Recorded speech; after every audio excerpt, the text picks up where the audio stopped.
Namaste. The title for today is The Spiritual Self.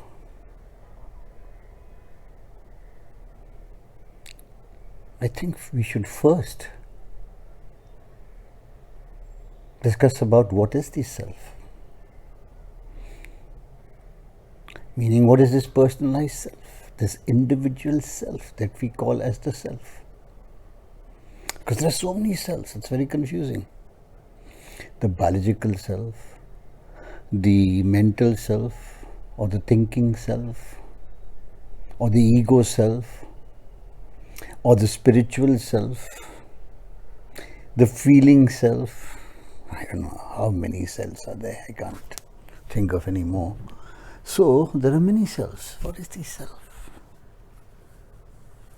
In short,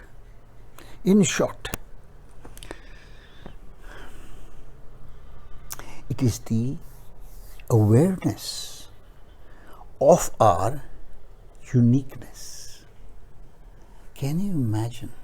Just as humans, I think we are around 7.5 billion people, all unique. Each one differs from the other. Mentally, physically, biologically, every way, we differ. It's our uniqueness. Our self is that uniqueness. So, biological self, very simple. We have these immune cells. They protect you personally, not allowing any foreign cells to enter and eliminate them. Imagine your own immune cells, whom to accept, whom not to accept, good bacteria to accept, bad bacteria not to accept. It determines. So that is the biological self. Very simple. A little more difficult. The mental self, which comprises of the thinking self, or the cognitive self, made up of all your senses, your 5 senses. Collecting data, all the information from the environment, sending through neural pathways into the memory section and the reasoning section called the intellect, or the discrimination center called the intellect. The memory and the intellect, the cognitive self. So the mental self is formed by the memory and the intellect. It functions from there on past awareness,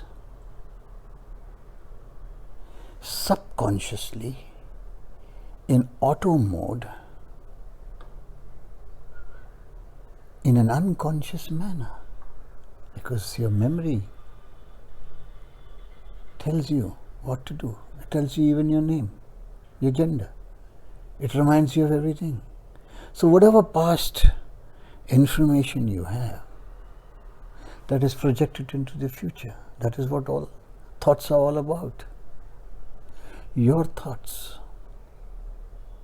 meaning the self can't be real, because you are saying your thoughts, your mind. It belongs to you. It is not you. It is not you.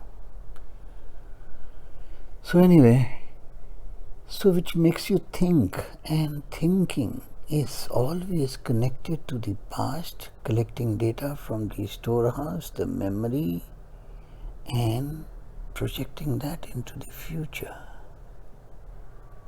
It's fully conditioned and rigid with beliefs. It's conditioned and rigid with beliefs, which you either blindly believe or believe with a certain amount of reasoning, but mind cannot function without belief. And belief, let me tell you, is mostly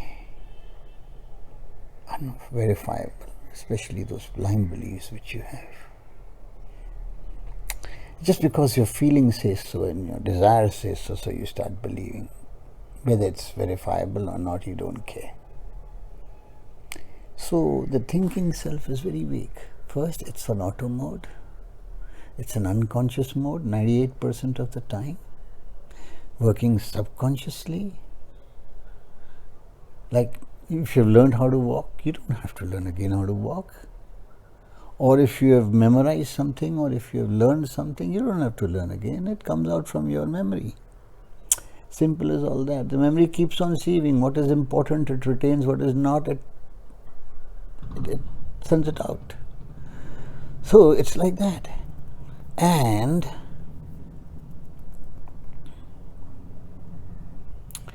it revolves around,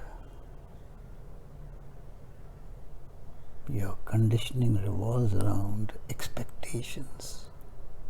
Even if you love someone, there's a tag attached to it of expectation. And then you get attached. And you mistake that for love. Whatever you are attached to, you feel that you love that particular object or person or whatever. So you become attached.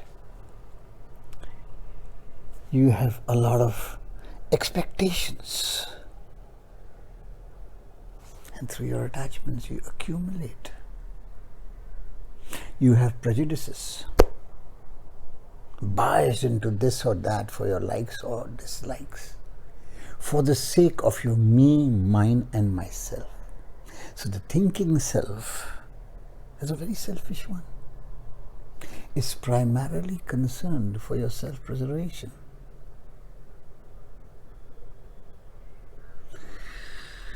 Very insecure, full of fear, always wanting more and more, ceaselessly, without any contentment, taking you into chaos, misery,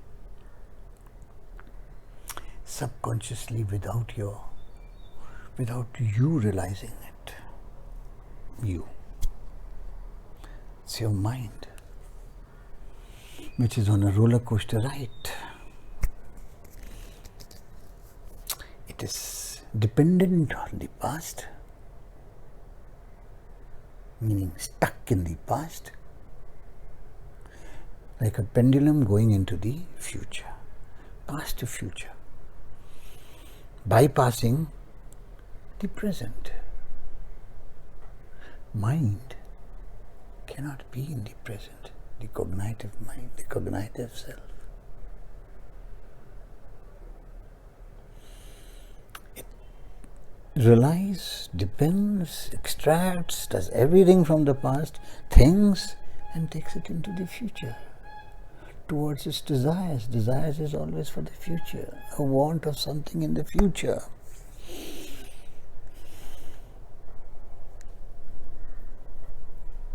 What does it form? Eventually it forms, or intellectually it forms, your personality, your physical persona. Persona itself in Greek means a false mask. A false mask. Your personality, and inwardly, through your ego consciousness, your individuality,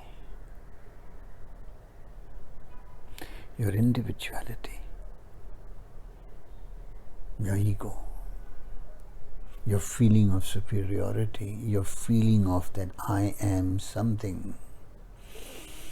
But what you are, or who you are, or how you are, You have to know first. Why do you have to know? Because we comprise of three different ingredients: the body, which is gross energy, the mind, which is subtle energy, and the soul, and the spirit, which is core energy within you. Okay, you're aware of the mind, how you are, personality wise. Man, I'm looking nice. I'm better than you. Because I have that feeling of superiority within myself, which is my self-esteem, which takes me up and not down. Okay. And then your mind, which has three levels of consciousness.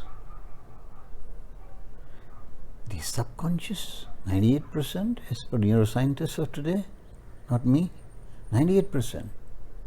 Unconsciously, working from the memory, multitasking, various thoughts coming from all corners, not knowing what you're doing, you're just doing it for the sake of doing it, for the sake of your want. Subconscious, and then comes conscious. Because you're conscious, your mind becomes slow. In subconsciousness, it's very fast.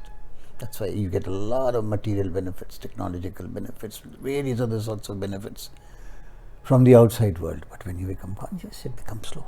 Because now you're so centered, you're focused on what you're doing.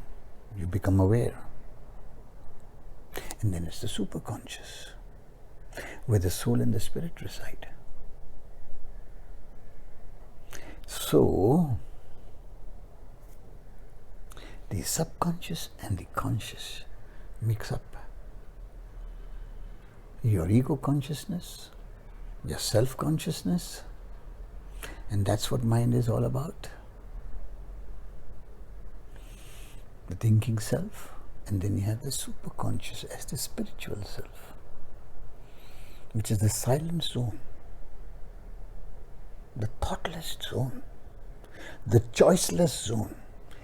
In thoughts, a human being chooses between this and that.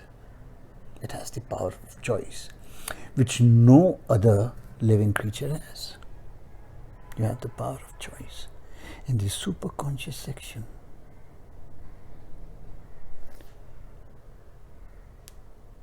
the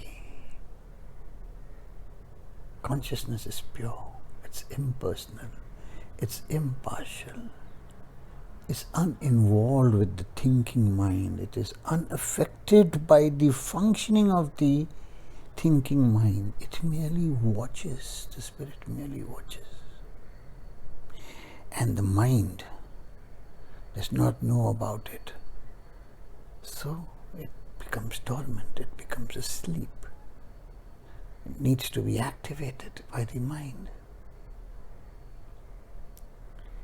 So that is what the mental self is about. Now let's go into the tough one. The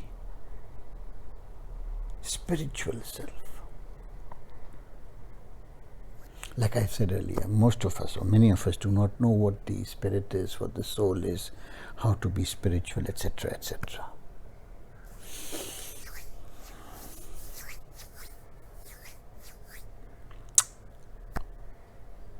If the physical self creates your personality, the mental self creates your individuality, what does the spiritual self do? It's your intuitive self. Beyond the mind, intuition, bingo, I've got it all of a sudden. Your creative self, your intelligence, it differs from your intellect. Your intellect is past knowledge given by others, from books to internet to various sources, from your parents, teachers, to your temples, to your churches. They're all feeding you with tons and tons of information. that gets collected into your memory of what you wish to retain, and it culminates into your intellect. But your intelligence, that's yours. That's yours. That's fully yours. As an individual, it's yours. So it creates that intuitive self. In spiritualism, it's known as the authentic self, because it's away from the mind. Mind meaning it's in the silent zone of the mind, and most of the time in this chaotic world, in all of us or most of us, it is asleep.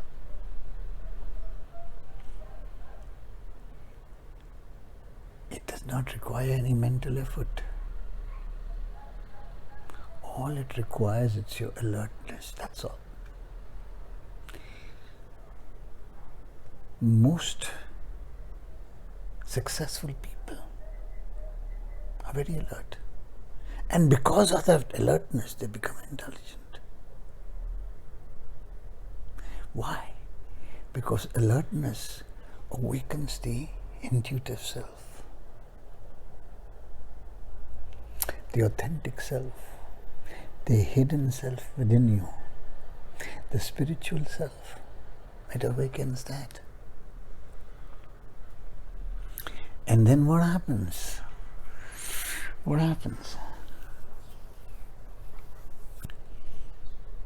It is, like I said, it is unconditioned.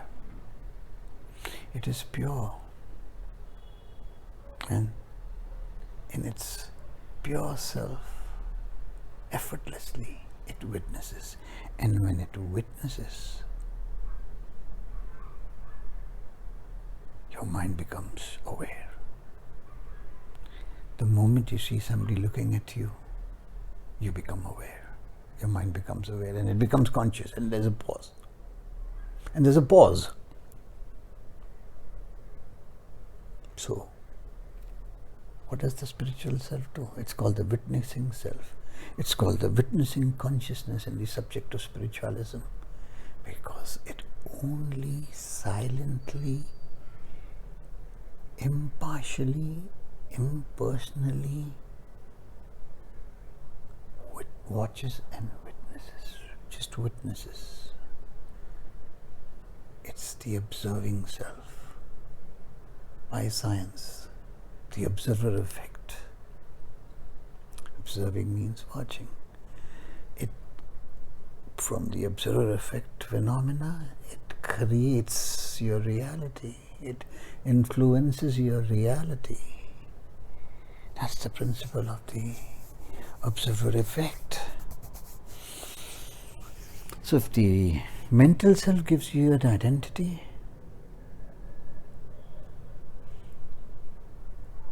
with a name, the physical self gives you the gender,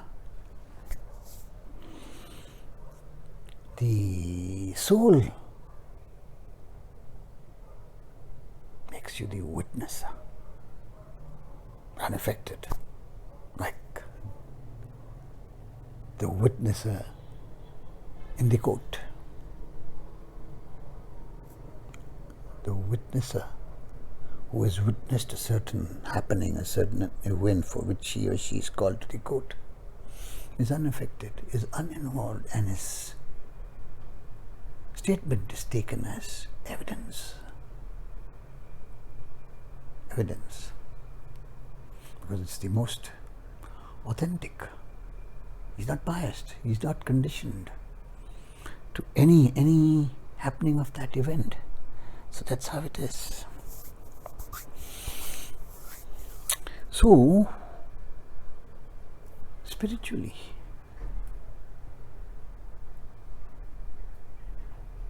there is no self. There is no self. It does not have any identity.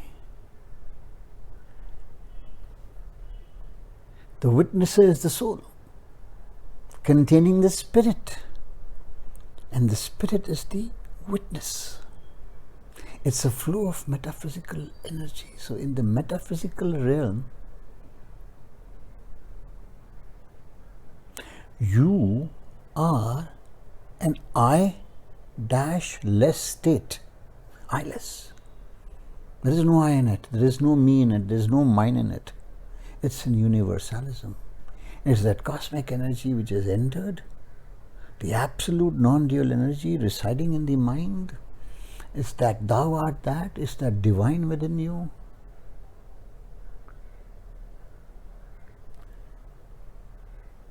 Wanting to be awakened. It is that potentiality. The pure potentiality of the mind which needs to be awakened when the mind is alert, and if it is alert, it opens up. It opens up. And what happens? When the mind, when the seeker is seeking through the mind on the sought, it's all one. It's all one. So the intuitive self is a universality. The mental self is the individuality in consciousness. And the physical self is your personality. So the spiritual self is the most sublime. It is that divine, it is that spirit within you.